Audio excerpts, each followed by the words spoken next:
Hey nature photographers, I want to do a series where occasionally I share with you some of the secrets of professional nature photographers. And on this particular video, I'm going to share with you something that I know happens time and time again to many people out in the field.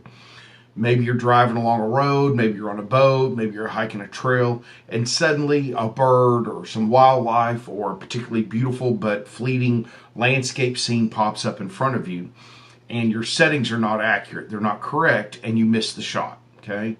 And I know that happens time and time again. I see it with clients over and over again. And one of the things I like to teach them that most professional photographers that I know utilize is we learn to anticipate, not react. What does that mean? Stick with me and I'll tell you. Hey nature photographers, I'm Lee Hoy, OM System Ambassador, photography workshop instructor for Wildside Nature Tours and Precision Camera and Video, and contributing author for the Journal of Wildlife Photography.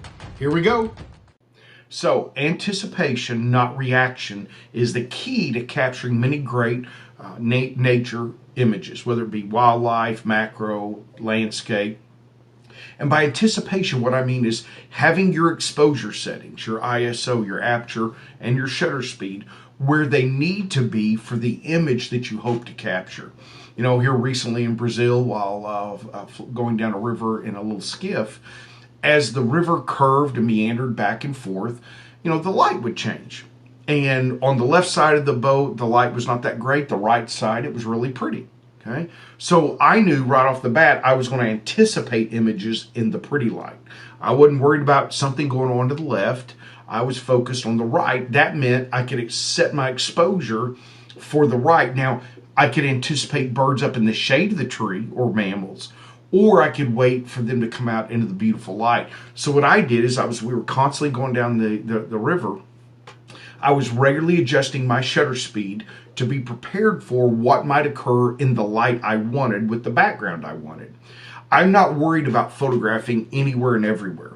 I'm worried about putting myself in position for success. And to do that means I'm anticipating my settings so that when or if great action occurs, I'm not wondering, is my exposure ready to go? All I have to think of is acquiring focus, trying to put the subject in the frame where I want it, and capturing images. If I'm having to think about all three exposure settings, plus autofocus, plus putting the subject where I want it the frame, that's going to be too much in a short time period quite often. So, you know, if the light's being relatively constant, my ISO really doesn't have to change. You know, for wildlife photography and even landscape photography or macro, my apertures can remain relatively constant in most settings, right? Once I understand what I'm trying to accomplish, you know, Brian Peterson, author of Understanding Exposure, which I believe is the best book on, you know, understanding shutter speed, aperture, and ISO. You know, the reality is most of the time ISO is remaining pretty constant, you know, unless you're out photographing where there's a lot of changing light, you know, maybe you're going from dapple light, you know, shade and sun back and forth. And even then you can help set yourself up for success by focusing on certain lighting conditions and knowing I'm going to photograph subjects in that, or create specific light with a flash.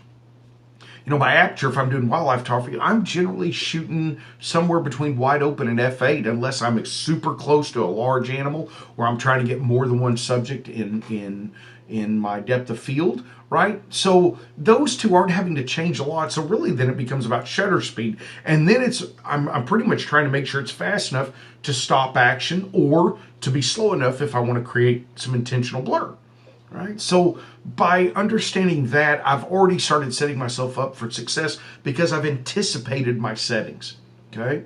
And one of the things that professional nature photographers do is anticipating these settings means we're more likely to be raising our camera to get a subject in the frame when you're maybe starting to look down at your camera to think about your exposure. And I'm constantly reminding my clients, whether we're going down a river in a vehicle, hey guys, the light's changing, make some adjustments to your ISO so your shutter speed will be fast enough. Hey guys, the light's changing, or hey, we're closer to this, you may want to look at your f-stop. And by anticipating that, I am improving my odds of capturing what I like to call visually compelling images. Visually compelling images are those images that make you linger, make you admire, move you emotionally. You know, we want our images to make people to emote people. We want it to have a visceral response of awe, of wonder, sometimes in conservation images of sorrow. We want it to be of beauty. You know, there's all different kinds of reactions to great nature photography. You know, night sky photography, the wonder of the night sky. And by anticipating your settings, you are putting yourself in a better position for success. And I see so many beginning and intermediate photographers who get frustrated because of failure, but they're setting themselves up for failure because they're just trying to shoot anything at any time, anywhere. But that is not how most nature photographers work. We are constantly anticipating and perhaps even waiting for a subject to get where we want it to be, and learning to be patient in that. So I hope the next time you go out in the field, what you're going to find is, instead of setting yourself up for failure, you'll set yourself up for success by constantly monitoring your exposure. You can meter off like-toned subjects. So if I'm at the beach and I've got a lot of gulls and terns, you know, even a lot of shorebirds have some white on them, we'll meter off of that, and you'll be prepared for most of the birds you're going to encounter. Now, you know, if a cormorant's going to fly by, a cormorant is probably at least a stop and a third difference in light between, say, a tropic bird or a bright gull and a cormorant. So if I see a dark bird coming by, you know, in flight, I know I need to slow my shutter speed down, probably, you know, at 1 1/3 stops, which is 4 clicks. If you're shooting in 1/3 stops, that's 4 clicks of your shutter speed. You don't even have to think in terms of stops. You just think in terms of clicks, and boom, you're ready to go and capture those images. So I hope the next time you go out, you're going to think about this, and you'll constantly be metering off light-toned subjects where you can have your exposure pretty close before you even have something happen. So good luck out in the field. Hope you've enjoyed this video. I hope you'll come out sometime and join me on a workshop out in the field. Have a great day.